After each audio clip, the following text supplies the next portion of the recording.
was for. Empty chairs and empty tables. Hi, welcome to episode 9 of West End Talks. I'm absolutely honoured to have Harry Apps here today. Harry, you'll know from Les Mis. Some of you will know him from UK Tour, but most recently playing Marius in the Sondheim Theatre. So welcome, Harry. Thank you. Thank you. Thank you. So thank you for joining us. It's a pleasure to have you. Definitely a pleasure. So I saw you first, obviously, in the Sondheim, where you are now, or where you should be at the moment, but obviously for obvious reasons. But you'll be back. We'll be back in. But obviously you've been in the tour as well. You were Marius in the tour, the most recent UK tour. So it's great to have you.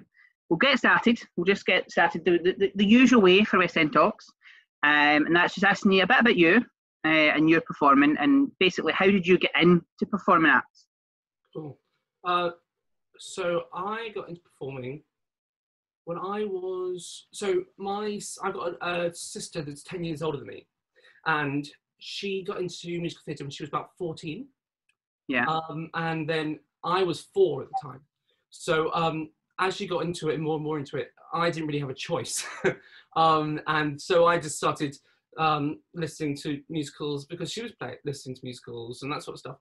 And then I joined her amateur, her like youth group when I was like 8, and I'd already been doing Stagecoach for like a couple of years, and then I did that, and then and she went off to drama school, and she went to drama school, and then I just carried on sort of doing shows with the youth group, and then and singing lessons and performing and stuff, and then it got to year 12, and I was 16, 17, and I've been part of another youth group as well called Stage Smart, but now called the Barn Academy at the Barn Theatre in Cirencester. I'm going to plug that. Please donate. I need it. Basically we I've been part of them. We've done a few shows. I've done a few shows with them and with the youth group that my sister was with, MJ UK, and then I got asked to audition for an amateur group or version of Into the Woods. All right. Yeah. And so I went for the audition, and I played, and I got the role of Jack, which was really good fun. And then in this year, these like different opportunities, like just around town, like they were just, they were amateur shows, but I had, basically I'd already done Wizard of Oz, and then they were suddenly doing it at school. And then the Barn Academy was doing Little Shop of Horrors. And then in the summer, we were doing Spring Awakening. And then there was another amateur show of Promises, the musical, and so then in about a year I did 6 musicals, whilst also doing my A levels. So all my A levels went, and I sort of had like a really great year basically, doing loads of shows. So then came the time when I realised, okay, I need to stop doing all these shows and sort of focus on my A levels. So I didn't do anything for like 5-6 months, and I just sort of knuckled down and got on with my work. And I got to the end of year 13, and I was like, I'm going to need to redo another year to sort of get my grades up, and then decide where I want to go from there. And then so I went into my A levels, and I didn't really like worry about it, and I sort of just went in there going, this isn't what I wanted to happen, but oh well, I'll do another year and I'll get them right. Because I felt like I was at the end of year 12, at the end of year 13. So I went in there, did that. And then during study leave, I get these messages going, there's an open call for the Cardiff, for Les Miserables tour at the Cardiff, the Hippodrome in Cardiff. Is it the Hippodrome? I think it is, isn't it? No. I think there's a Hippodrome in Cardiff. Millennium Centre. Oh, the Millennium, yeah. And so I went, okay, you know, and then I found out when it was, and it was a week after my last A-level. My sister had just got back from working, so we said, should we go for this open call? And she said, yeah, sure, let's do it. So I went, me and her got in a car and we drove over and we stayed over the night before. And she knows what to do with these open calls and she knows what she's doing. So she was like, we have to get there as early as possible. And, you know, because we knew there were loads of people. So then she gets up really quite early. And I think I sort of slept in a little bit because I was like, I know she's going to get up. But I was like, okay, fine, well, wait. So she got up and got most of the stuff and she got a place in line. And then I got up and only like a little bit after her and packed all the bags and took everything out of the hotel back into the car. And then I walked over to the Millennium Centre. And as the closer I got, the bigger you could see this line had got. And it was just hundreds of people. And you're like, oh my God. And then my sister was like right at the front. So then I was like, okay. And then my sister was like, just come. And then I had to basically skip the queue and stand with my sister in line. And then we waited in the queue. And then we went into the audition. They asked us to sing, you know, keep it short. And then I started singing my song. And I didn't even get to sing the top note. I went, all right, that's enough. Thank you very much. And I went, oh, okay, yeah, sure, fine. And then I left and I went, you know what, that's musical theatre. And I was like, you know, that's auditioning, that's acting, that's theatre. There's a lot of rejection. And that was one of the reasons we sort of went. My sister was like, you know, come and find out what rejection is like. And I was like, yeah, sure, cool, fine. So we went out and we walked out there and went, cool, that was fun. And then I got this like call saying, oh, we'd like you to come back. And I was like, really? So they asked me to come back. I went back. And then they asked me to come back again, and I came back again. And then I was very lucky enough to be in the be cast in the ensemble as Jean Prouvaire. No covers, just literally in the ensemble. And I was like, oh my God, my life has changed. And it was amazing. And then, and so then I had like a really busy summer, and I was also going to be playing Valjean in an amateur production of Les Miserables. And I'd grown a beard out for this. A beard they'd asked me to shave off for my final for the ensemble. So I was like, okay, cool, yeah, I'll go for it. And so I'd grown it back, and I was doing this 2-week intensive, like, you know, youth production. And in the middle of the week, I find this text at 9 o'clock in the evening saying, hi, Harry, could you come in at 12 noon to Bedford Square, which is sort of CML's sort of headquarters in London. Bedford Square, 12 noon tomorrow to go through the Marius stuff. And I was like, ah! And I showed it to my director and he was like, yeah, you gotta go. So I got on a train, went in, you know, went through all the stuff, and it was bizarre and crazy. And I was in the like the not the secretary, the like the front of the reception. Yeah, reception. There we are. The reception, and they were bringing through the Hamilton materials, like the Hamilton sort of materials for all the clothes and stuff. And we were having a roll. I was helping one of the receptionists unroll the materials, like in the middle of the reception, and we were like going across the room, and then we're there and I'm like, they're sweating and I'm like stressed out, and then the cast director Paul Wooler comes in and goes, oh Harry, I haven't seen you. I was like, oh, really great. So I went up and sang through all the stuff, and then they said, okay, Cosette, we'd like you in for the Cosette auditions. And basically they wanted me up for Marius, but they didn't want to scare me because I was only 18 at the time.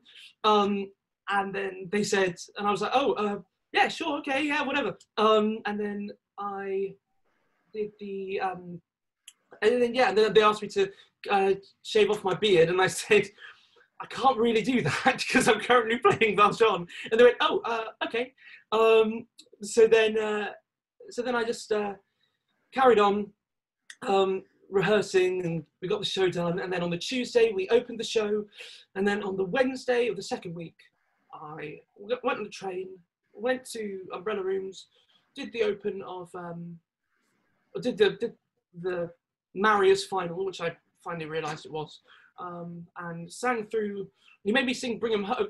Cameron was there, and Cameron made me sing Bring 'Em Home first because I had a beard, and I was like, what is going on? And then yeah, sang Empty Chairs, then sang Heart Full of Love through once, and then they said, you're welcome to stay, but I think you have somewhere to go. And there's been a lot of confusion about when I had to stay for, because I had to get back in time to do the show. So then after I finished the audition, I literally ran to Motown, got into a taxi, and then got on a train back to Swindon, and then back all the way up to Cirencester, and basically just made it on. And I had to have like my 24601 liquid latex onto my chest, and it was very stressful. But yeah, and then about a week later, I found out I had Marius in the tour, so which was crazy. So. Fantastic. That's some story, but that just shows you that the open calls do work. Yeah, no, it was amazing. That they do work. I remember I was at the Dear Evan Hansen open call.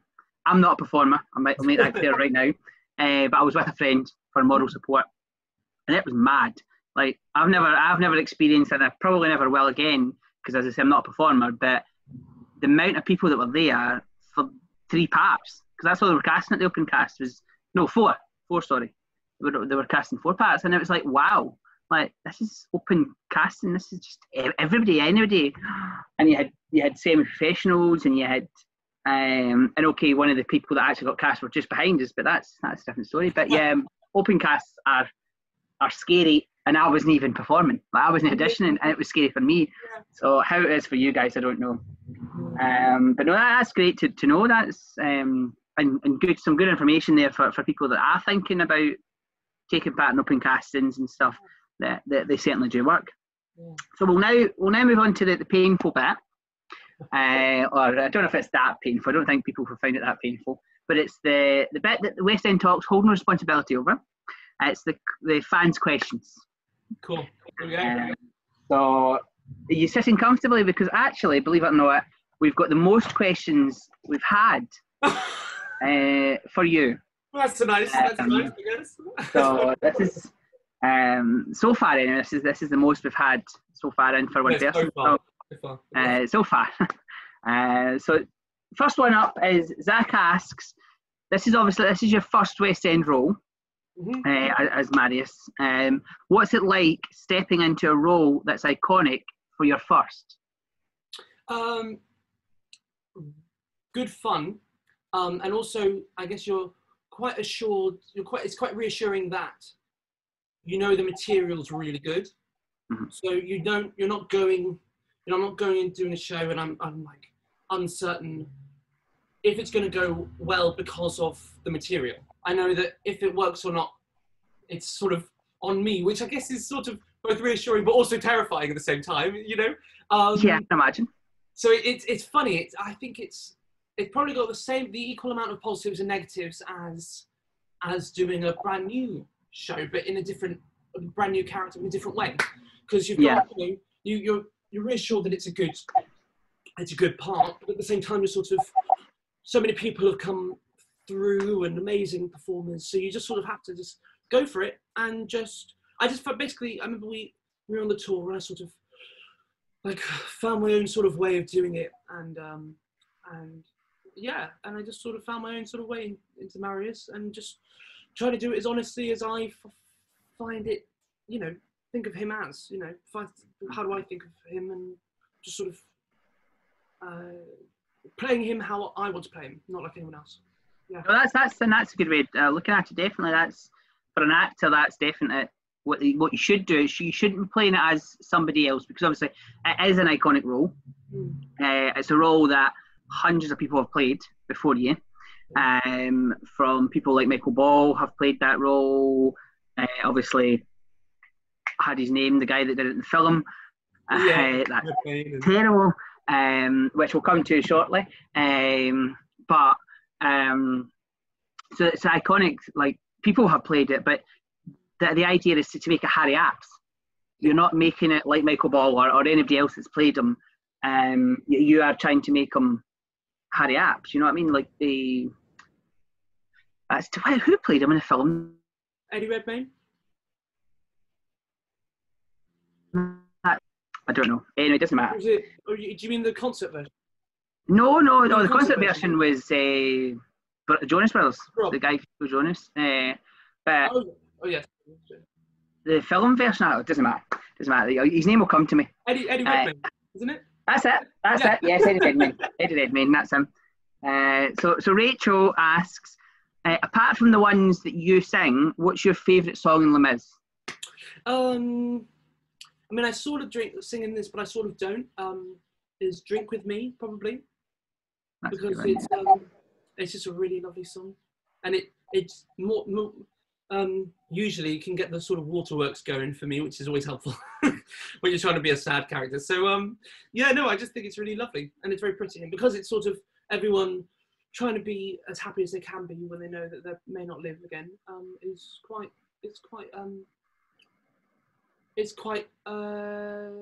lovely and quite beautiful. So it's No, definitely. I've seen it loads of times, and you do leave, like, it's not a musical you leave as an audience member. We're talking here. It's not a musical you leave. It's not like Mamma Mia where you leave singing and dancing and happy, and you leave happy because it's a fantastic musical. It is 12 hours long, or it feels like it's 12 hours long at times. I don't know how it feels like for you guys. Well, I mean, I'm very lucky because once I sort of, so it's like I'm in the ensemble for the opening, then I've got like a half-hour break, and then once I'm on, I sort of doesn't really stop for me. So I've talked to a few people about this, and I don't really have a breather until the epilogue. So suddenly, boom, we're at the epilogue, and I'm like, okay, we're almost done now. Whereas lots of people, like the Thénardiers, they're like waiting for the wedding, and then they're done. Yeah, that's it. But it is. And we do. That is the only thing when we got Heart Full of Love, and it's coming into like an hour and a half, and people, you can just feel. I remember when we were at the Liverpool Empire. The Liverpool Empire is so big that it was almost like a concert, like a stage concert version. And I remember we were in One Day More, and I was sat on the terrace, the balcony, as I was singing, and I looked out and I could see these people, and it's like, and like an arena when you can see people just walking to the toilets, just go away, just taking ages because it's like miles away. You look down and you've got like people there, everyone's like running to the toilet, and we're almost done. But I guess, it's just one of those hard things where you're trying to just keep people as entertained as possible. Like, please stay with us, please. Well, definitely, it's fair. Like, you're great. You don't. I said 12 hours long. Obviously, that wasn't an insult because you don't feel like it was 12 hours long. But it is a long musical. It's one of the longest musicals, certainly on the West End at the moment.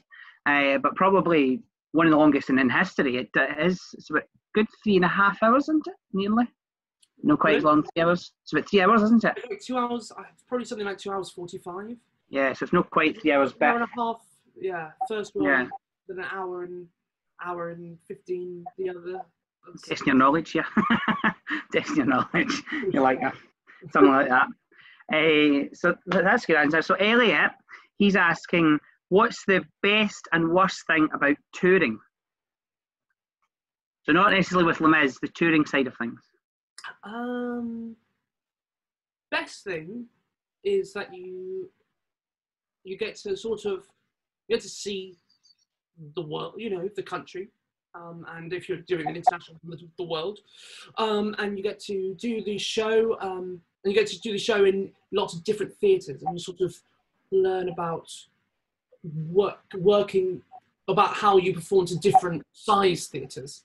And I remember, Liverpool Empire's a really good one, because we went from one of our smallest ones on the tour, the Newcastle Theatre Royal, which is just beautiful, really lovely theatre, to the Liverpool Empire, which is a really nice theatre, and it's epic. It's like it's just a huge thing. I remember when I did the run-on for Paris, the first one we ever did in the dress run, and we had the new cast sort of in the audience at the time, and so it was nice. We sort of had something to perform to, and I ran out, and I just went, what? Because I was like, how do I think? And we could hear our voices echoing, like it was singing, and it was going bum bum bum bum bum bum bum bum, and you were like, it was so, threw us off so much. So you learn that. You learn, like, sort of, you know, and then your residents going, it's not reading. You need to make it so much bigger, like so much bigger. And then you get to rehearsal space for the new version, and they're going, it's far too big. You need to bring it back. And I'm like, okay, well, you know, please bear with me. But yeah, so it's so that's a good thing. That's a really good thing.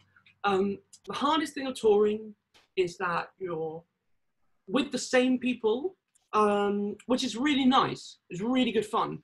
But there are times where it can be a bit hard, and familiarity breeds contentment. I think that is that right? I think that's yeah, that's right. Yeah, and yeah, it can get a bit hard. And what's hard is because you're sort of the only people that you know in that city, in that town, especially for someone like me who didn't have, you know, who's like first job or whatever. You're sort of, if you're not with them, then you're sort of on your own. So it can be sort of a little bit isolating, a little bit, but and a little bit angsty. But you still feel much more, you know, you feel sort of like you've shared something quite special with all those people on the tour, and any sort of arguments you have, you know, just are pale in comparison to the sort of joy that you got from doing the show every night. So, you know, it's that can be a hard thing, but it's, you know, understandably, because which I found is nice, when you're in London, you can go and see friends that, you know, they're outside the show.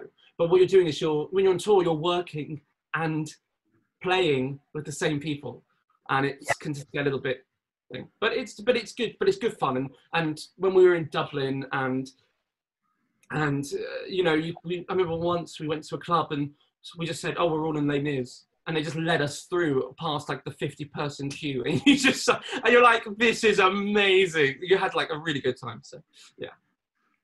They don't ask you for ID. No, they never usually ask me for ID. I know. If I was in a door, I'm sorry, but I'd ask you for ID.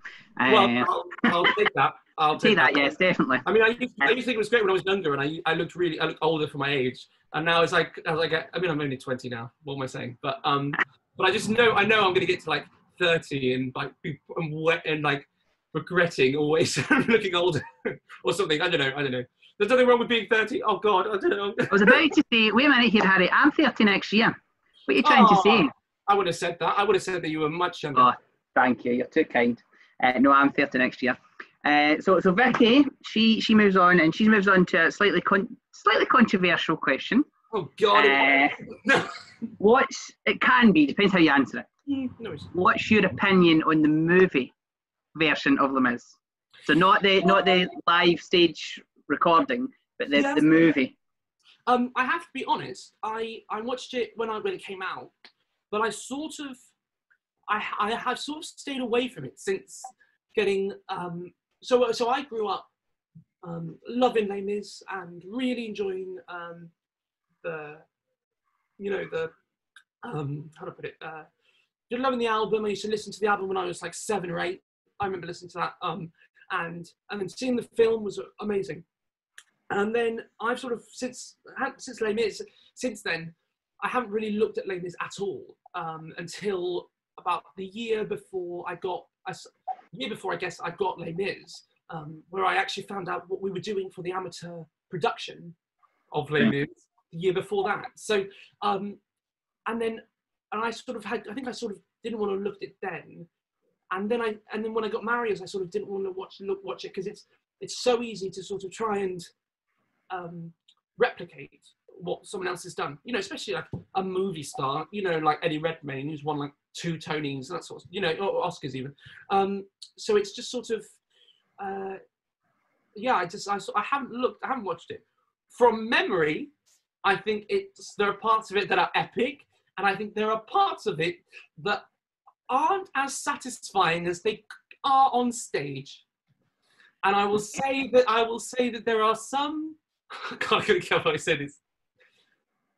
There are some performances in our show that I think are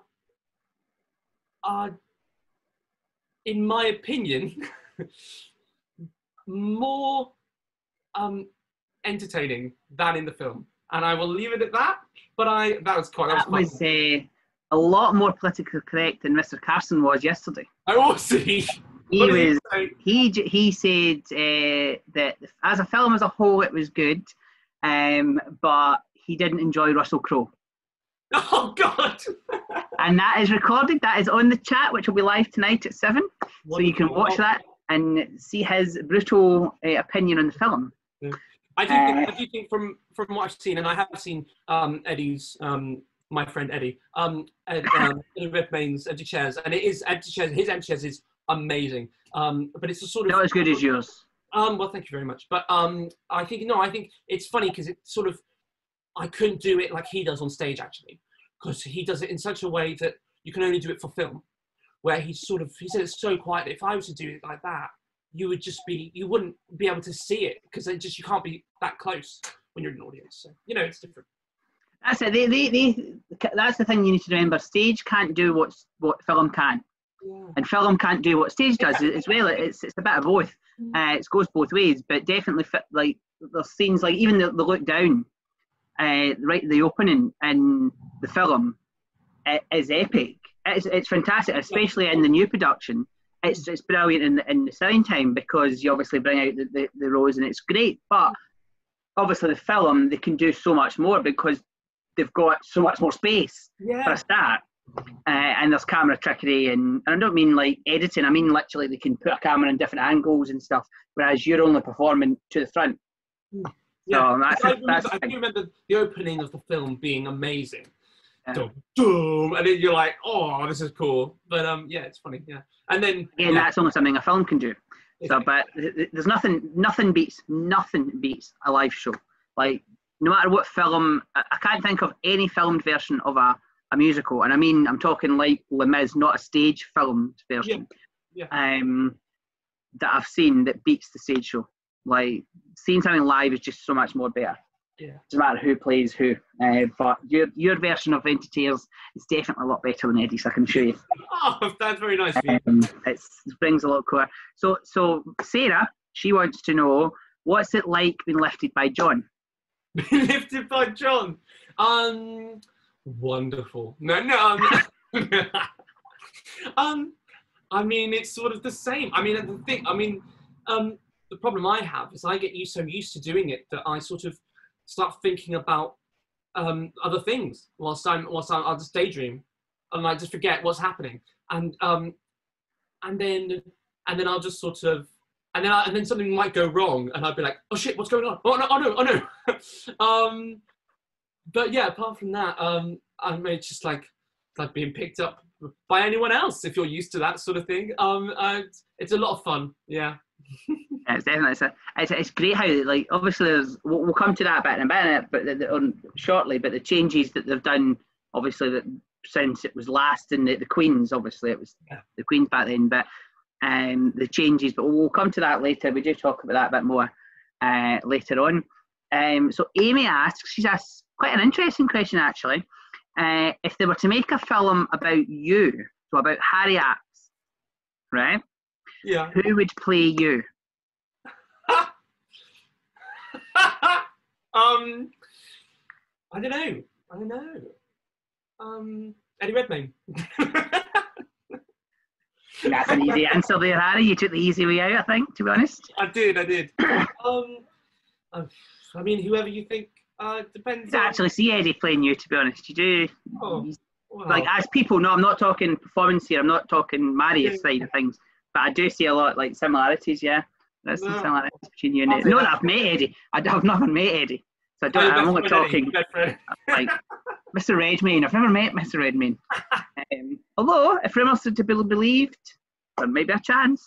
Maybe. There's a rumour he's coming back to the West End, but that's only a rumour, yes. I'm not Doing saying what? anything because what? Doing what? There's a rumour, and it literally, for anyone watching, it is 100% a rumour. There is no concrete evidence, but there's a rumour that Oliver's coming back for the 50th anniversary Oliver. next year, Oliver, and he's going to play Fagin. Eddie Redmayne play Fagin. That's the rumour. It's from a strong source, but it's 100% a rumour. There's no concrete evidence from Macintosh at all. Yeah. So there, you've heard it here first. If that's right, you've heard it here at West End Talks first. He did. If that rumour is to be believed. So Jennifer, she asks, she's asked, do you still have the receipt that she gave you, or she made for you, on the tour at the Mayflower? The Now I have what? to tell you, the rosette, she made a French rosette yes. thing, Yeah. and it was Corinne that gave them out. Who? Corin. Corinne. Yes, I do. Yes, I do have it. Oh, she'll love that. There we go, Jennifer. He still has it. And the question she actually asks is, what other roles would you like to play in the show? So in Les Mis, if you... Well, I'm very interested in... I mean, so me and John were talking about this because he said how John's done Marius, Enjolras, Valjean, and like he like if he could do Thénardier and Javert, I think that would sort of be, he's done all of them, hasn't he? Mm-hmm. And I'm so young right now. It would be so much fun to do Enjolras, just because it'd be so funny as well as be as like fun to do. And then, I mean, I think any sort of lots of people, lots of actors like myself, I think would be interested in doing any of them because they're all so good and they're all so much fun. And they all have their own different challenges, and they're all sort of very. I think that the reason the show's gone on for so long is because it's because they're all so good and they're all so entertaining and different. And so any of them, whoever I'll be cast as, really, whoever they'll take me as. Maybe you will do a John or a Michael Ball and go through them all. But maybe you and Ashley should do a role reversal one day. Maybe we should. Well, I mean, me and Will on the tour, we there was one time when they got there's usually like a board at the front of the cast house, yeah, with all who's playing who, and they messed it up completely. I was playing Enjolras. I think Will wasn't there, and then Shane was playing Marius, and then loads of different people. It was just all over the shop, and it was very funny. Was that deliberately? Was that something somebody did deliberately, or was that just no? They completely cocked it up, and so all of the fans outside were going, "What are we about to watch?" I was like, "No." That's not right. It's a mistake. We'll sort it. Don't worry. I heard about it afterwards, and I mean, it must have been amazing to go there and then just wondering, what's happening tonight? What are we actually about? Are we watching a comedy special? Just waiting to see what's going to happen. And then you walk out as Marius, and you're like, "Hey, that's not what it says." Let down, for God's sake. Definitely. So Courtney, she asks, who was the first person you saw play Marius? I think it was Gareth Gates. So He played Marius? In the original version of this version. Yeah. Because they created this for the 2010 or the 2008, 2009, 2010 tour. And and Katie Hall, who played Fantine in our tour, she played Cosette, and then played at the 25th anniversary concert. And John Owen Jones was Valjean, and Earl Carpenter was Javert, and Gareth Gates was Marius. And I think that was the first version I ever saw of Marius. Actually, the tour at the Bristol Hippodrome when I was like 8, 9, 10. So that must be young for Les Mis, is it not? A little bit, yeah, probably. But but it was good. But I mean, it's sort of like some of the dark stuff. It sort of goes over your head. Also, our version is much more dark. It's a little bit darker than the original version. So my You're talking the Sondheim version? yes, the Sondheim version is a little bit Definitely darker. much darker. Yeah. Yes. So then so if it was, my parents probably went, oh, okay, well we're here now. So, you know, but I do remember. I remember like crying my eyes out at the end, even really young. And yeah, so I think yeah, I think that must have been him, unless sort of the covers were on that day. Yeah. And I do remember lots of it, but I just remember it being really good. Yeah. You just cried your eyes out at the end. I don't think I've ever watched a performance that I've not cried throughout. Yeah, no, I may have cried later on. I also remember that being the first time that I properly, like, I think it was one of the first times I witnessed, like, my dad crying. Was in Bring 'Em Home. After Bring 'Em Home, my dad was going, and I was like, It's hay fever.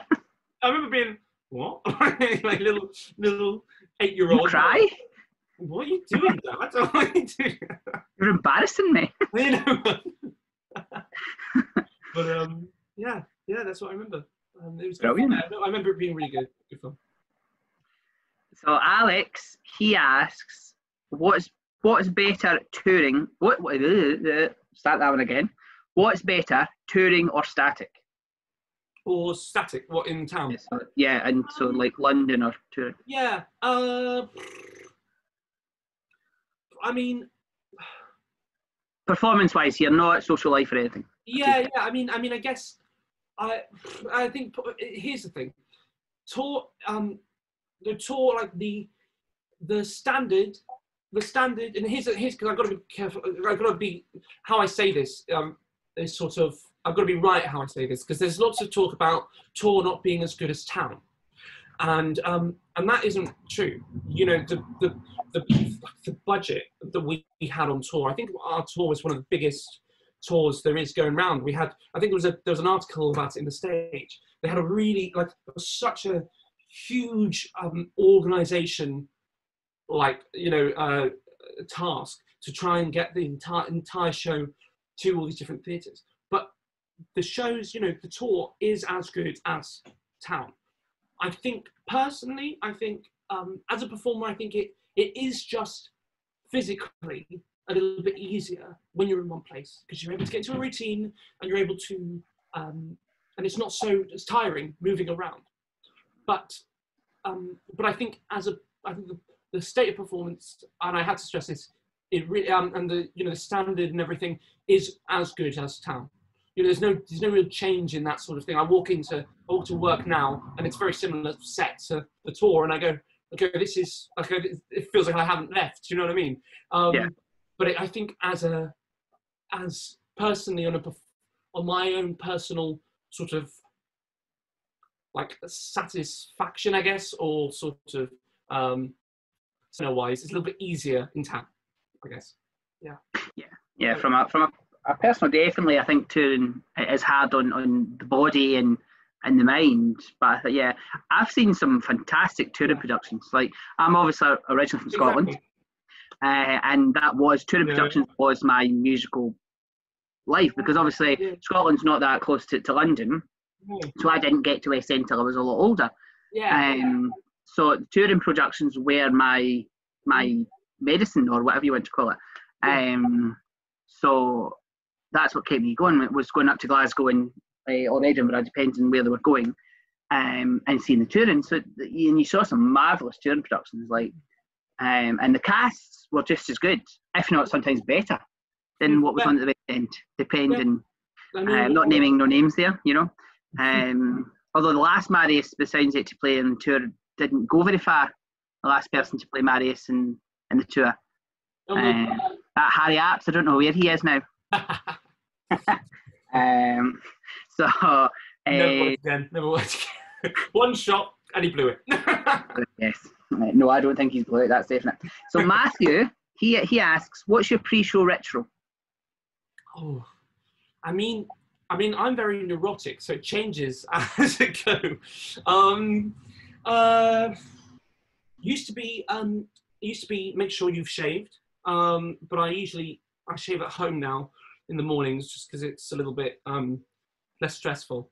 But I used to have like, because it was my first show, we had this quite a long time before we started. So we would get to work at about 6 o'clock, which is quite early. You usually get to work about 6:30, and then you get ready. You have like warm up, and then the half an hour to get ready. We get there at 6 o'clock, and then we'd have an hour to get ready. So what would then become was the thing of like, okay, well, I've got so much time, I'll just try and fill it with stuff. And then that would like stress me out. And then we got to town and I had like 15 minutes less and trying to work out stuff. So I've realized that actually the less I have to do backstage, the better. But I think actually right now, the last time I was there, I usually have to spray my hair with loads of like spray and like heat spray stuff because they curl my hair. As Really? Yeah, they do. It may have like gone out by the time I get on stage, but they do. They properly curl it, and then they like it's like a tiny little curler, and then they like zhuzh it up a bit. But the last time I Is that the technical word there, Harry? Is it? pardon? Was that the technical word? Zhuzh it. Yeah, very much so. Very much so. There actually is a technical term they do for it. It's natural and romantic, I think is the term. I think it's actually the official wigs term that they have to try and get. Right, okay. But yeah, I remember the last time I was doing it, I started doing it. I do it outside of my dressing room because I didn't want to get it into like clog up Ashley's airways by spraying it everywhere. And I was spraying it all over, and it was like this big like mess. And I'm like, okay, great, I'm almost done. And as I turn, Cameron's coming through. Cameron goes, oh, Jesus. Well, I know why we have holes in the ozone layer now, don't we? Quick as a flash. But yeah, and then get in, try and do your mud, try and get your. Make sure you got all your clothes ready, and that's about it. Yeah. Here we go. So that's The less thing I can have, the better, because then I'm less stressed about stuff. So obviously you said earlier about your sister helping you and stuff growing up, but as Chloe wants to know, is there anyone that inspired you in the performing arts world? Well, my sister, I guess, but as like a performer, you mean? Yeah, as a performer, like somebody you West like. End and that sort of stuff. Yeah. Well, I guess, and this is the craziest thing, I guess, of all the West End stars that there are, the main like one of the main guys that I'd seen in Memphis and The Commitment and loads of other things was Killian Donnelly, and then and then I remember I remember when it was announced that Les Mis was coming, was when the tour was happening with Killian Donnelly. I remember being in school in a music practice room, looking at my phone and going, "Oh, that's cool! I want to get tickets for that." And because I remember thinking, "Oh, Killian Donnelly, he's amazing." And then I had oh yeah, you're going to be playing Marius with Killian. And I remember thinking, I remember when I went into rehearsals, I remember thinking, this isn't going to hit me until I'm on Killian's back. And then basically we were in rehearsals practicing the lift, and I was like, I'm on Killian Donnelly's back right now. And then for the rest of the tour, it was me going, he's just another person. He's just another person. He's just another, there's nothing wrong with him. I'm Gillen every night. I mean, I feel like he sort of knew that I was like that, but he may not now, but he does now, I guess. But He definitely does now, yes.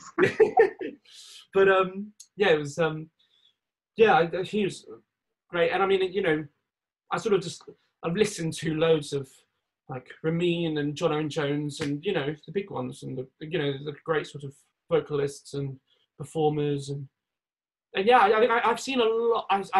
I'm very lucky enough to have seen quite a lot of theatre. So I know there was a point when I was like 15, 16 where I'd start to go see shows and I'd go, I don't think that was very good.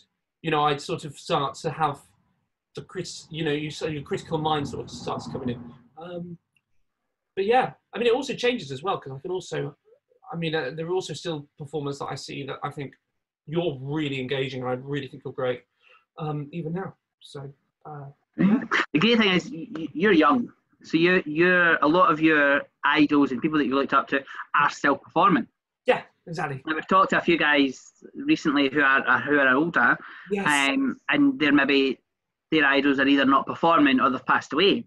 So Exactly. they maybe either haven't had the chance or they're no longer with us to talk to. So at least, like you're talking about Ramin there, and who obviously is still performing. He's in the Secret Champion coming up.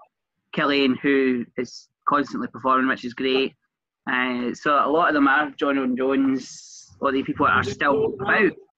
Obviously, John's just finished in Les Mis the concert, so that's fantastic. Olivia wants to know, what's your favourite scene to perform? Not song, scene to perform in the show. I mean, although every scene is a song, to be honest. well, I know, every scene is a song in Les Mis.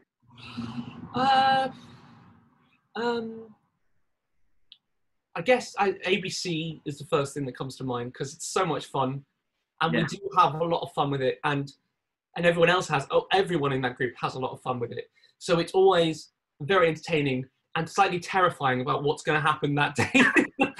There have been moments, I tell you, where things just where it's just funny and you're trying as best you can not to laugh. But actually, what we found which is quite lovely, is that when we've had times like that where we're all like, we can't stop laughing, or you have those moments, they're the times where the audience seems to enjoy the most.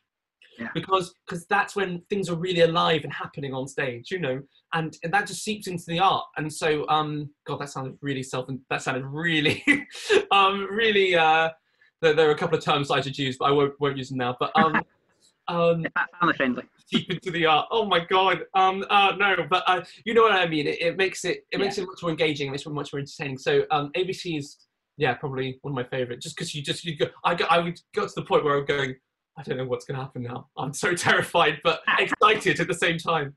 Oh, very funny. Brilliant. No, ABC is a good scene, I think. So obviously, this performance or this production at the newly named Sondheim was a much anticipated opening, but it had a lot of not bad reviews, but bad comments already before it opened. But that's nothing to do with you guys. That was the lack of something. The biggest change in Les Mis history. Oh, yes. Oh, no Revolve. So Revolve for the first time ever in the West End. So obviously I remember it was literally the talk of the foyer on opening night. So not the official opening, but the very first performance. It genuinely was the talk of what's this going to be like. Now, I was with my friend who has seen it almost 1,700 times. Nice. Since it opened way in the back in the Barbican 36 years ago, however many years it is.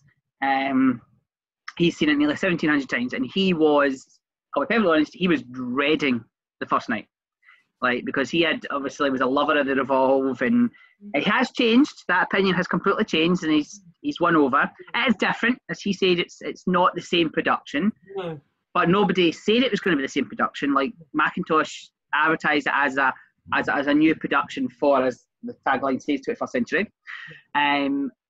But what's your opinion when no Revolve? Because obviously you've only worked on the tour, which doesn't have the Revolve. So you didn't work with the Queens, didn't you? Yeah, no, I've never worked with the Revolve. So I think it's so funny. I remember I talked to a few people during the tour. I've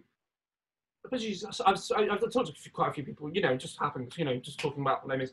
I think people who grew up or were around when the Revolve happened, when Les Mis started, when Les Mis was first created and they had the Revolve, it was such an amazing thing. I remember talking to someone on the tour, saying that they said that when they saw it, they remember when he would go, a new world, let's see, what this new world will do for me, and he starts walking on the same spot. And they used to say that was amazing, blew their minds. In, what was it, 1985, 84, 83? Oh, God, I shouldn't know. I don't know. I should know this! You should know. No, I think it's 1985. It's 1985, I think. It is. It is. So yeah. So yeah. Basically, they yeah. Go on. 1985. Yes, knew it. I just doubted myself. Yeah, no, he said it was such an amazing thing. And I think it's very similar to Hamilton today. So I think in 25 years, if they do a new version of Hamilton, I think there'll be lots of uproar. You know, if they take out the revolve and that sort of stuff, or if they change it, because everyone's going to have loved Hamilton so much, you know, and grown up with Hamilton.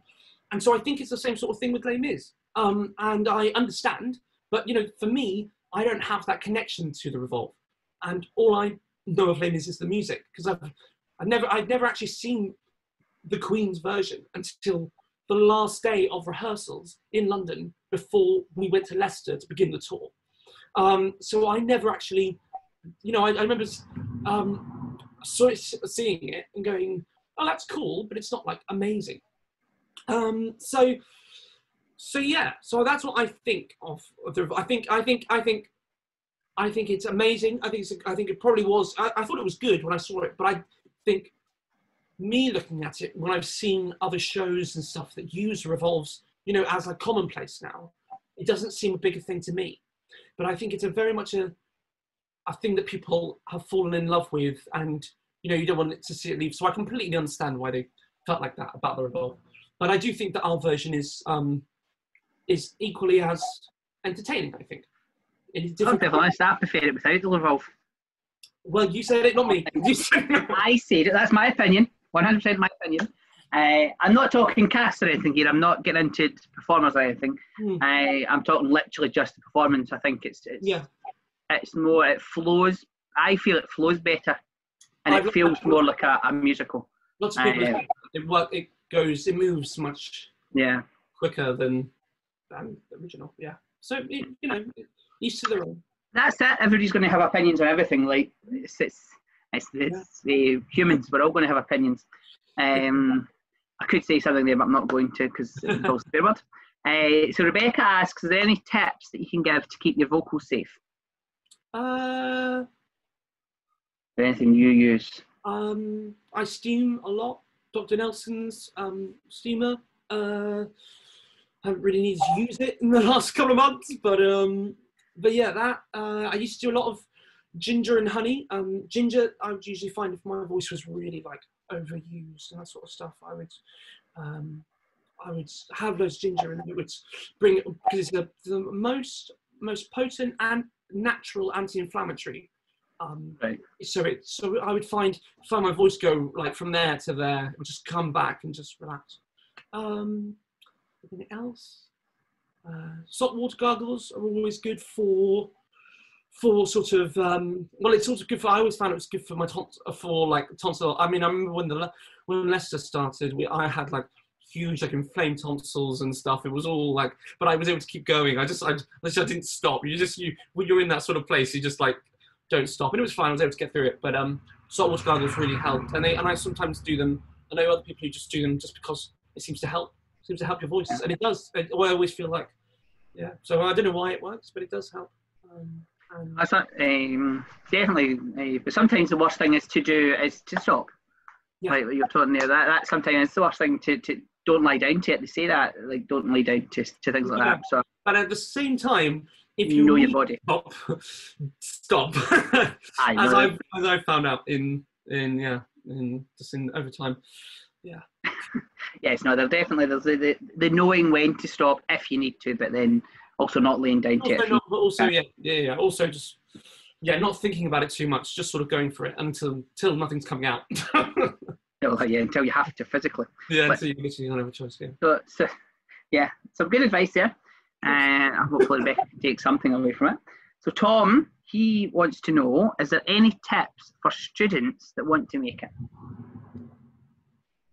I mean, here's the thing. I was never a drama student. No, you were never. Drama school. So, for me, it's sort of.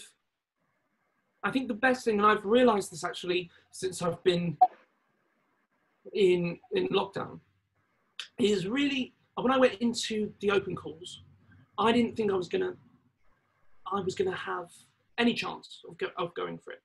And I've realized that was actually the best thing that helped me. That of all the things, you know, probably steamed and everything, that was probably the best thing that I could do was, and this is where it gets complicated, but luckily I was in the very lucky position where I knew what I was doing if I didn't get that part. If I didn't get the ensemble or as in Les Mis, I was going to retake my A-levels. So I had a plan sorted for not getting it at all. And I think it can be hard when you're your job is an actor and you're out of work and you're going into auditions, you're going, I need to get this job. There's a sort of pressure about it. So, and completely understandably, but I think the best thing, because I remember going in going, you know, I've got nothing to lose here. There's nothing, if I've got nothing to lose, then in the moment you realize that, you suddenly go, I've got the space to do whatever I need to do to just do my best show. You know, there's nothing I'm going to lose by doing anything. So that means that I can do anything and it'll be good. Do you know what I mean? Yeah. So all I can do is just do what I think is the best thing. And if they like it, then great. And if they don't, then I know that it's just something that doesn't work for them. You know, it's just, obviously it's not working with what they do. And so, so there's that. And just finding yourself in a place mentally where you don't have anything to lose, which is much easier said than done. And then also just being really receptive to the notes that you're given, and just doing what they say, because you know that's the best way you can find out. You have to be as open as possible to everything, and then they can find out if what directors and that sort of stuff, if their ideas are correct or not, and they can go, oh no, maybe let's try something else. But you'll never know unless you're willing to take on what they say. So you just have to sort of do it. You have to go for it, give it your best shot, and just be and basically go into the audition with what you think is the case. Is what you think is your interpretation of the character and the words, and then be ready to throw that in the bin and do a completely different version. Because it just is what it is. But as long as you're honest and you have your own opinion of what you're doing and you don't have anything to lose and you're happy to just go for it, just go for it. Yeah. Some good advice there. Definitely some good advice. So moving on, John, because we've still got quite a few questions to go. So I'm comfortable. Tell me, this is the most we've ever had, which is great. A lot of obviously a lot of Les Mis fans out there, but a lot of Harry fans as well, which is good to see. You've got some fans, whether that be from touring or the side time. Yeah. So John asks, what's the hardest thing about playing Marius? The hardest thing about playing Marius.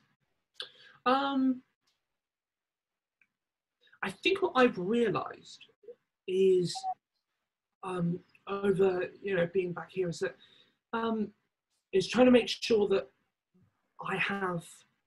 So I love sort of. I've always loved like theatre and performing because because it was always so much fun. You know, you do like summer shows, some workshops, and you're like with all your friends, you're having laughs, and then you're going on stage and you're doing your best show and that sort of stuff. And I think what I haven't realised until recently is that as Marius, because you've got there's so much time on stage, supposedly more time than any of the other characters, you're on stage for longer, is that actually you don't have as much time as it feels like off stage. And I'm sort of someone who loves to work and sort of get stuff done, and well, I'm actually really awful at productivity-wise, but sort of someone who loves to sort of wants to try as hard as they can. So I found that I've sort of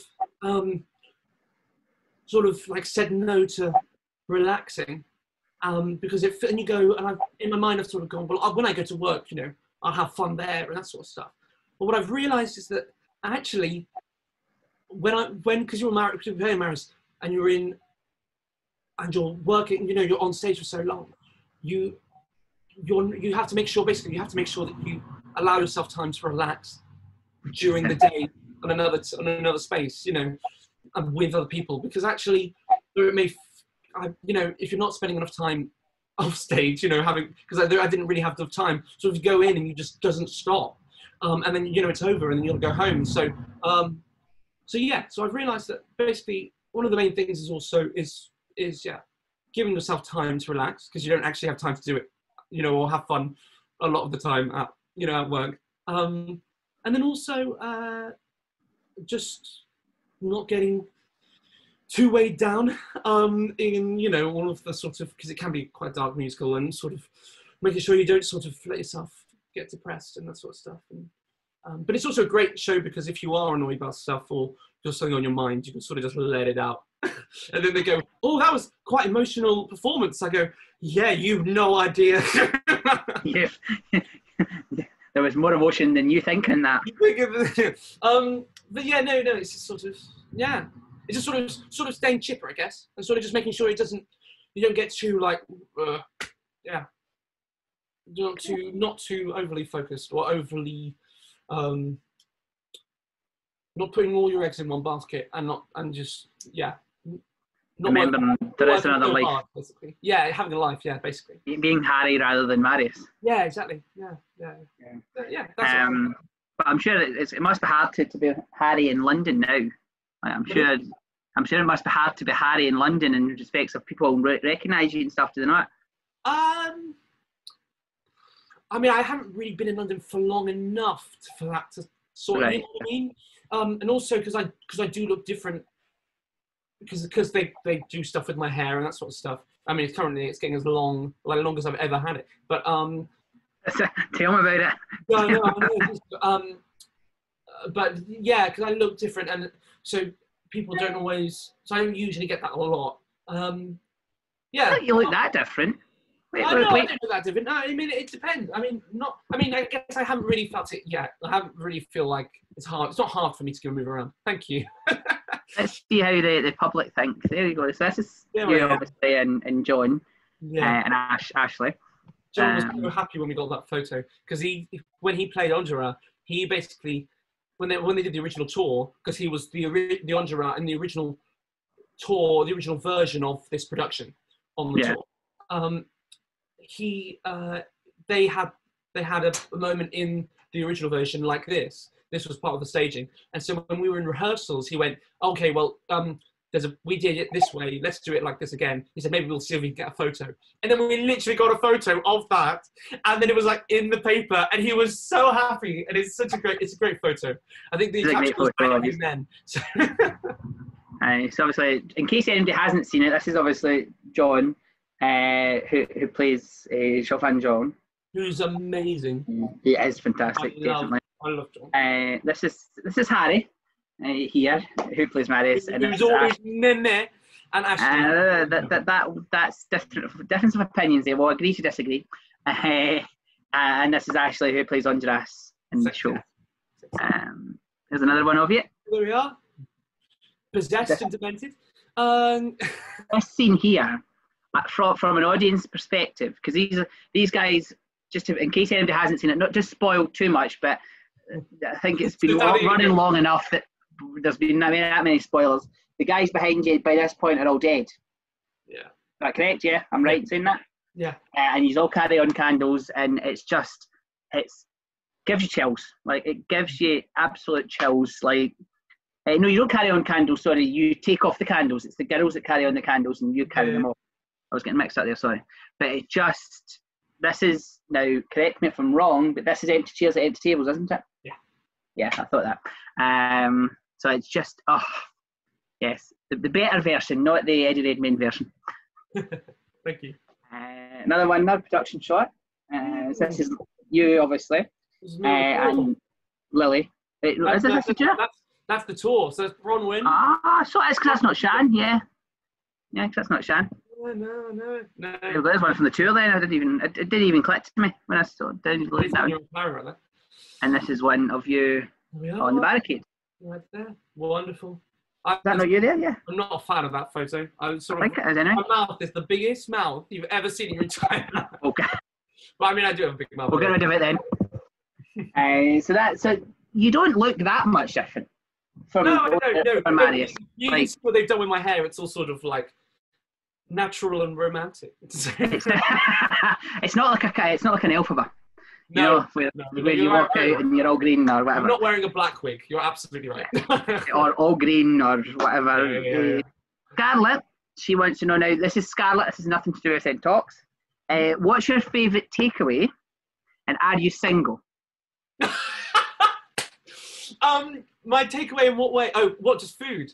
Food, yeah, food takeaway. Food. Oh, Five Guys. It was a bad. It was a bad thing on tour. There was a Five Guys everywhere I went, and it was not good. I had to limit myself in the end. Yeah. And then yes, I am single, I guess. Did you guess? Whoa, wait a minute here, right? You No, either add or you added. I'm just, yes, I am single. Yes, I am single. There we go, Scarlett. And would it be Scarlett you'd be interested in? Like a name? Would it be Scarlett you'd be interested in? Would I be interested in someone called Scarlett? Yes. It's a nice name, I suppose. That's what was. You don't know it, guy. Anyway, it doesn't matter. Wait, do you mean would I be interested in dating Scarlett? And a female was what I was asking. Oh, would I be? Oh, yes, I would be interested. Yes, that's what I was trying to get at. Like, without actually going, are you gay? No. That's what we were asking there.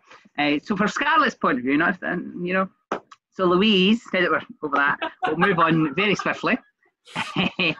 Louise wants to know how much pressure is on you or on being in the longest running musical. So much pressure. Very drastic there. So much. I think actually, I think more than especially now that we've sort of stopped. I think I wasn't letting. I think I was sort of in denial of how much pressure I felt. And I think there was. It's funny because I think there's a lot of. It's very easy to sort of go, oh well, it's the longest running musical. Oh, it's going to sell itself. Oh, it's the show's always bigger than the performer, and I think lots of people do that to sort of not put pressure on themselves.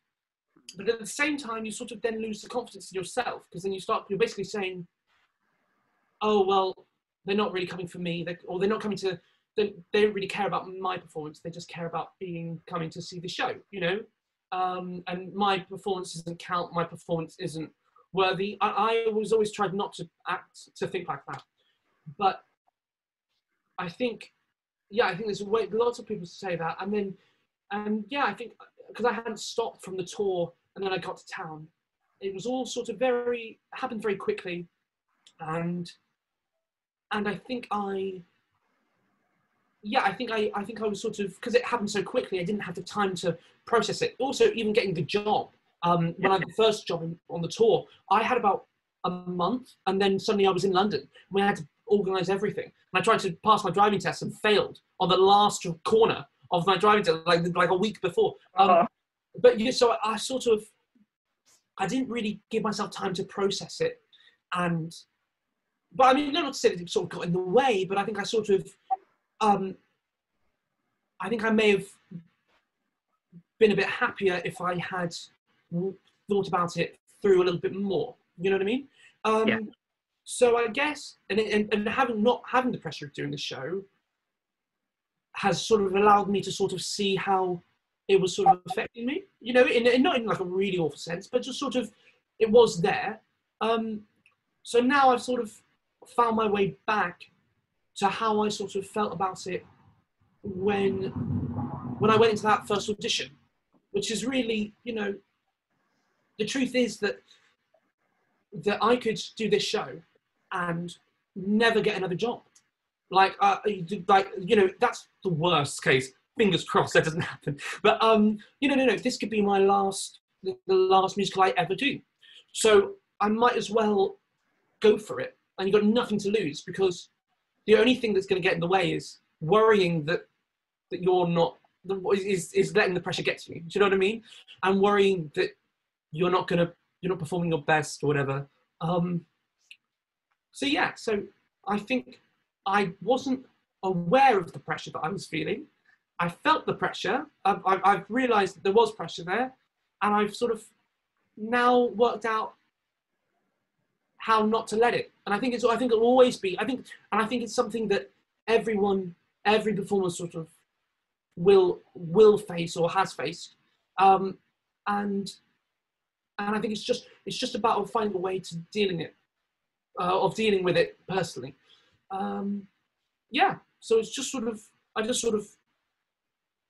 think I found a way of doing it, and we'll see how I go. But it didn't really get in the way. It's just sort of, it can be there in your mind, and I think the key is trying to not think about it too much. And it's one of those things where you try not to think about it, it keeps happening. So you just have to be okay with it and sort of go, all right, I'm at peace, sort of with the pressure, and sort of I'm going to enjoy it. You know what I mean? No, definitely, yeah, definitely. But I think you were commenting about this could be your last job. I don't think it will be. No. Les Mis, I always think about Les Mis as the soap opera of a musical. Yeah. The best performers on the West End and Broadway either start in Les Mis, or they come into Les Mis at some point. At some point, yeah, I know. They've done Les Mis at some point. So no, you definitely, it's not going to be a last. And if it is ever getting to that stage, let me know and I'll write you a musical. No. All I mean is it's a good way. I think that sort of way is a great way to looking at it. You know what I mean? Because then you're not putting pressure on yourself of this has to be good, or else I'm never going to get a career I'm never going to have the career that I want or whatever.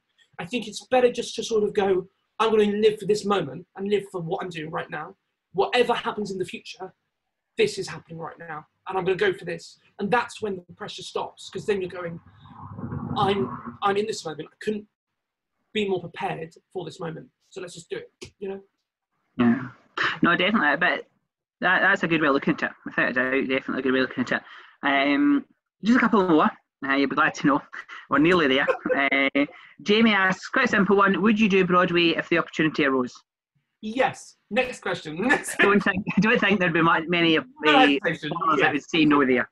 I think if the opportunity arose, you would go for it, definitely. Joe asks, if you were to do any TV show or film, who would you do? So one that's already exists, not like if you were to redo one, I think is what he means. If I could be in any film. Yeah, or TV show. Film.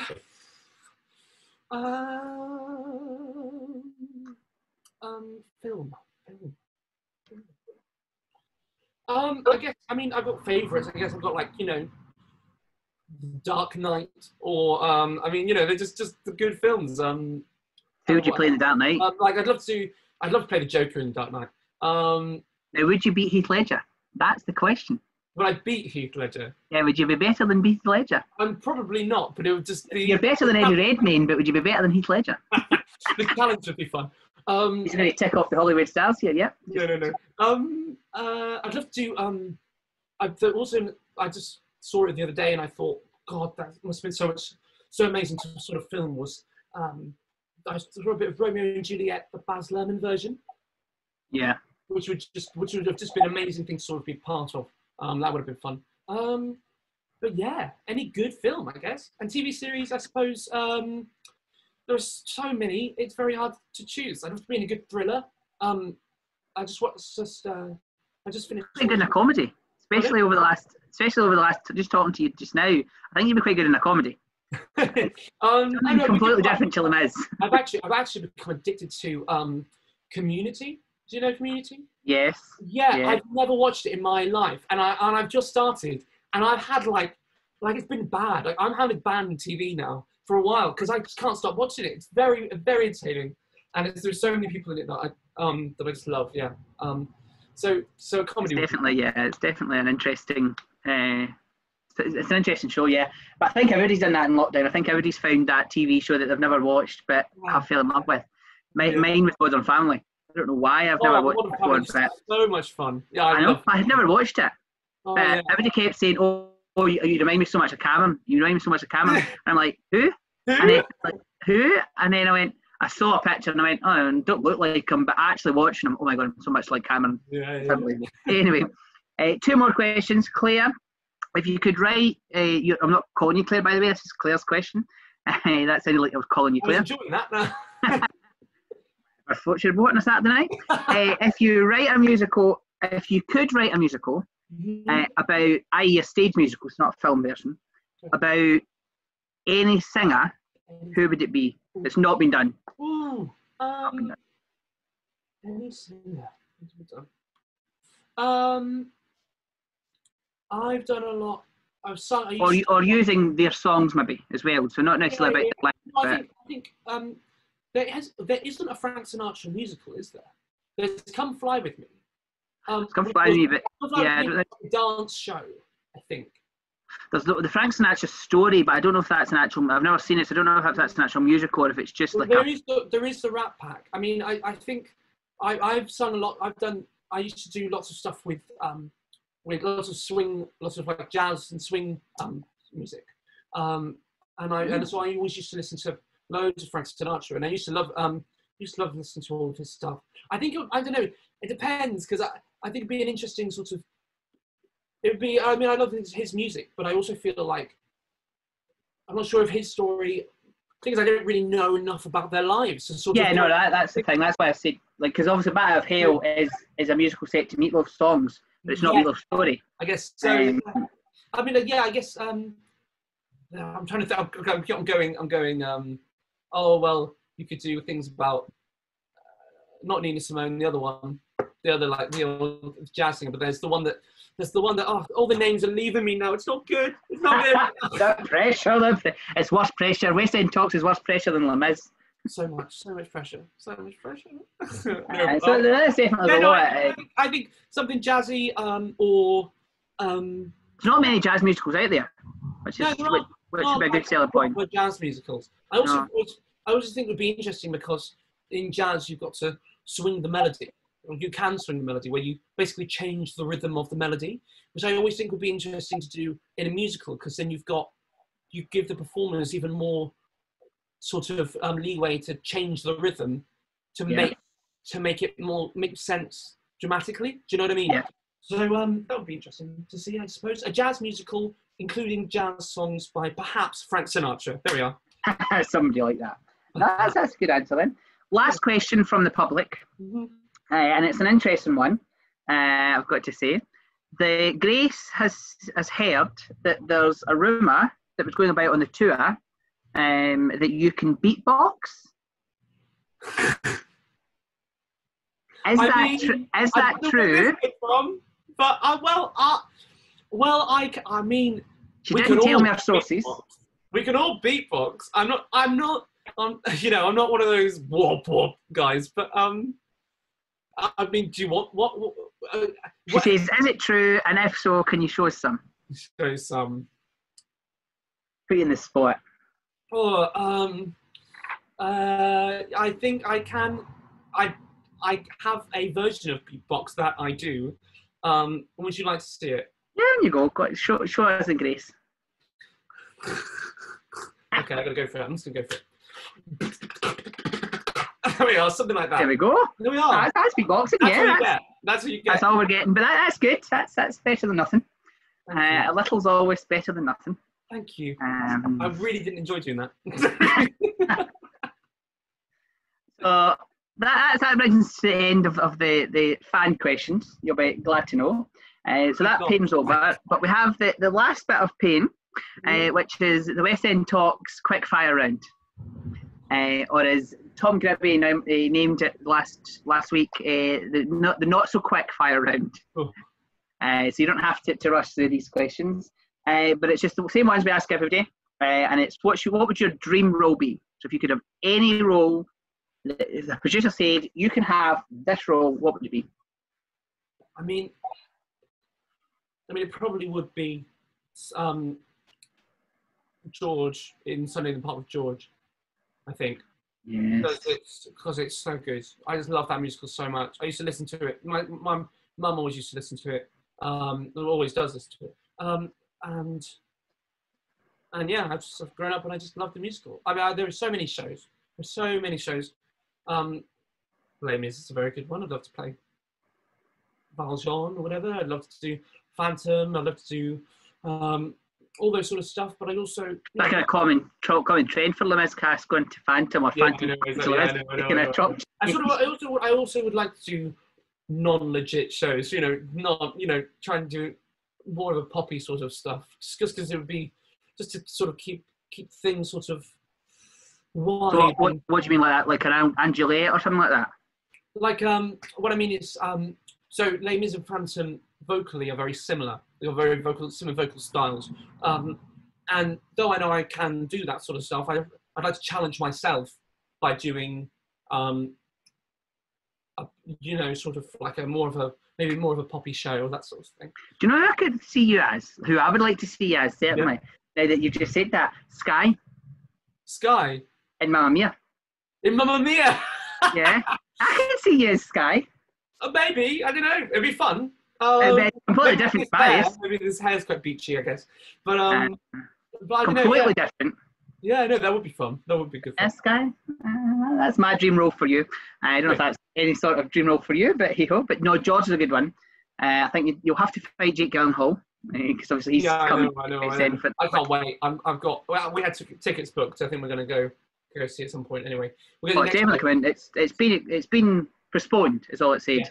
Yeah. So it's definitely happening. Jake said it's happening, but just when or where is all in the air at the moment. But what was your dream gender bend role be? That's a role that's not traditionally male. Effie White in Dreamgirls. Because if I'm not allowed to gender bend, then I can have whatever voice I want as well. So I was about to say your gender bend, race bend, everything there. Everything. Effie White. Yeah. I mean, I went to West End Does Love concert in February. Yes. And Marisha Wallace walked on halfway through Act 1 and I'm telling you, she opened with it, and everyone just lost their minds. It was incredible. I was there that night. It was fantastic. Oh, it was amazing. She was. I was lucky enough to see Marisha when she was on The Savoy. Oh yeah. I also saw Amber when she was there as well because I was a massive Glee fan. So that was one of those I have to go and see Amber. But Marisha was just out of this world, like as Effie. She was fantastic. Obviously. And if not Effie White, then I think The Witch in Into the Woods. Oh, that's another good one. Get to rap as well. So rap, beatbox, anything else you want to add to your list? Oh, everything. Anything my voice can do.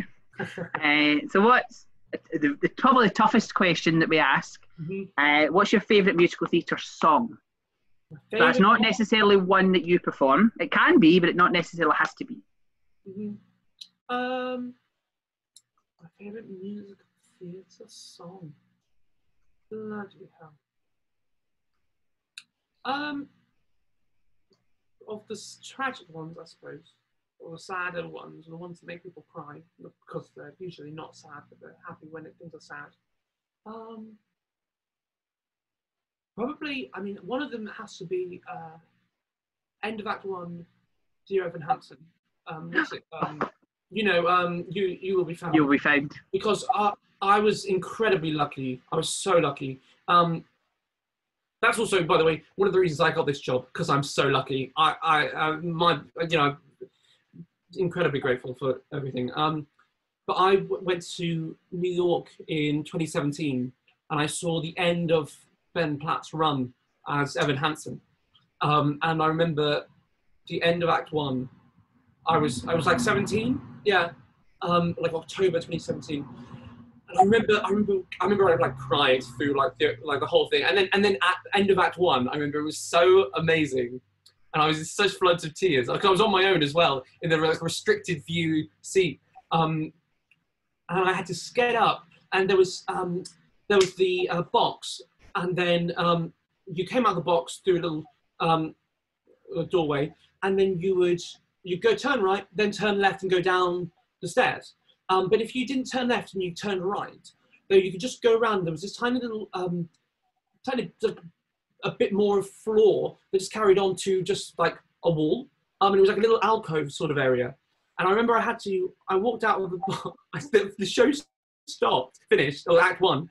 I got up went through the doorway and turned right at the stairs and just stood in this alcove crying for like 3 minutes or like a minute, trying to like stop myself, kind of like compose myself. I was like, oh, this is the most amazing thing I've ever seen. I was just unbelievable. And it was such a lovely show, such an amazing show. So that's probably one of the best ones. Yes, I can second that opinion, definitely. Like, I saw it in Broadway. Unfortunately didn't see it. No, I did see it with Ben Platt. I didn't see it with Ben Platt. It was Andrew's the only Ben I haven't seen. Andrew Bartholomew, but apart from Jordan, but Jordan's just started. Yeah. We're not counting Jordan. But it never really, like, I was upset in Broadway. It's obviously a sad musical. It's a true. Obviously, the message is true, but you can put yourself in the shoes to a certain extent, but it's more of a metaphorical connection, whereas Evan Hansen is much more literal to the time and much more because it's literally now it's about internet bullying and all the rest of it, and depression and when you listen to you try and sell Dear Evan Hansen, you can't sell Dear Evan Hansen to anyone. It's about depression, suicide. It doesn't sound like a musical you want to go and see, but it's fantastic. But I remember not really getting that emotional in Broadway, but I was there on the second night, so it opened on the Wednesday in West End, and I was there on Halloween. Yeah. And I was there with the friend who I operate West End Talks with. Yeah. And I was in floods of tears, like at intervals, exactly the same as you. I went up into the bar because we're right up the balcony, and I just went to the bar and I just burst into tears because Sam Tutty is just anyway. I haven't been able to see them. I'm looking forward. I really want to get around to see it. That's the only thing about working. That must be one of the worst things working in the West End. Yeah, because you don't get to see other shows. Yeah, see it. It was the one show I didn't get to see because we've got the matinee on a Wednesday. We can see lots of the shows on a Thursday matinee. But except for, and it was at the time, Waitress and Evan Hansen. And I got to see Waitress, but I didn't get to see Evan Hansen. But I'll try and do my best to get around to it eventually. I was planning to do it in like March when I had a week off, but I guess not. Well, you had that week off, but it was wrong. Into more than 1 week. Yes. Last question. What's your top 5 shows? Top 5 shows. Again, not necessarily ones that you've been in. Top 5 shows. You might want to include a certain one if you want to look good for your producers and directors, because you don't know who will be watching. Let's not go on. Yes, Les Miserables is a very good musical. Everyone should come and see it. Yeah, that one. Les Mis, Passion by Sondheim, which just I remember being quite young in bed and like very early morning just watching. I remember I watched Sunday in the Park with George, the original online, and then I watched Passion as well, and I was like, oh my god, it was amazing. Then probably Sunday in the Park with George. Other ones, probably Dear Evan Hansen, and then best either The Producers or I'm trying to think of the best like comedy ones because they're all like sad ones. So, I saw The Prom, which was amazing. I saw The Prom. I haven't seen it, but which is really fantastic. That was really good. A few other things, but The Producers / The Prom, which are actually very similar. I think they're directed by the same person, or they had. There's certainly connections with them, the two of them. Yeah, that's brilliant. That brings us just one last thing to do. Have you heard of the Ice Bucket Challenge? I have. You have, right? We're not going to ask you to pour ice over yourself. You don't have to worry about that. All we're going to ask, obviously, at the end of the Ice Bucket Challenge, you had to nominate somebody. So you have now been through the pain of West End Talks. Oh, it was awful. Oh, thanks. Wow, rude. So you've now been through the pain of West End Talks.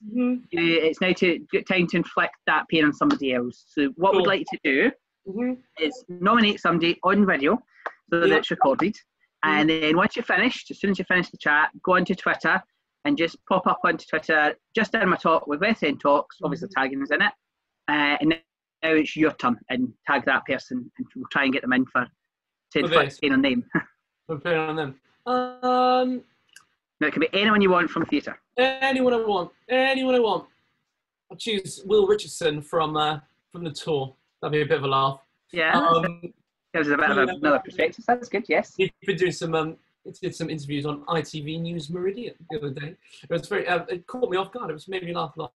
Yeah, I haven't seen him in a while. It'll be funny. He's probably got some really awful stories about me, so he'll very much enjoy talking to him about that. That's good to know. No, yeah. So we'll go with that. All right.